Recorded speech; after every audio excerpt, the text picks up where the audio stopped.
સમાચાર વલસાડમાંથી મળી રહ્યા છે કે જ્યાં પારડીના પૌણિયા વિસ્તારમાં ચોર ત્રાટક્યા। રાત્રિના સમયે તસ્કરોએ ઘરને નિશાન બનાવ્યું। ઘરમાં ઘૂસીને ચોરી કરવાનો પ્રયાસ કર્યો। ચોર ટોળકીએ ઘરનો દરવાજો તોડવાનો પ્રયાસ કર્યો। જો કે ઘરમાં લાગેલા સીસીટીવીમાં ચોર કેદ થઈ ગયા।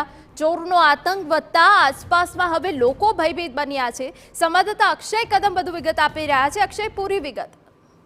જી ના, આપને જણાવી દઉં તો વલસાડ જિલ્લાના પારડી વિસ્તારની આ ઘટના છે।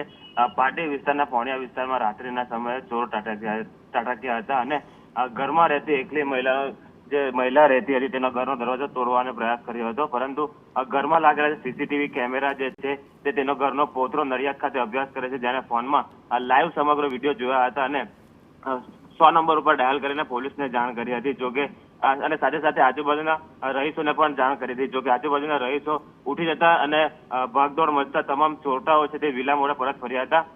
તેમજ સમગ્ર બાબતે જે પારડી પોલીસ દ્વારા જે કામ કરવામાં આવ્યું છે, નાઇટ પેટ્રોલિંગની જે કામગીરી છે એના ઉપર શંકાની સોય સેવાઈ રહી છે। તેમજ સાથે સાથે જે ચોર ટોળકી છે તેનો પારડી વિસ્તારમાં પણ આતંક વધી રહ્યો છે, તેને કારણે લોકોમાં ભયનો માહોલ ફેલાયો છે।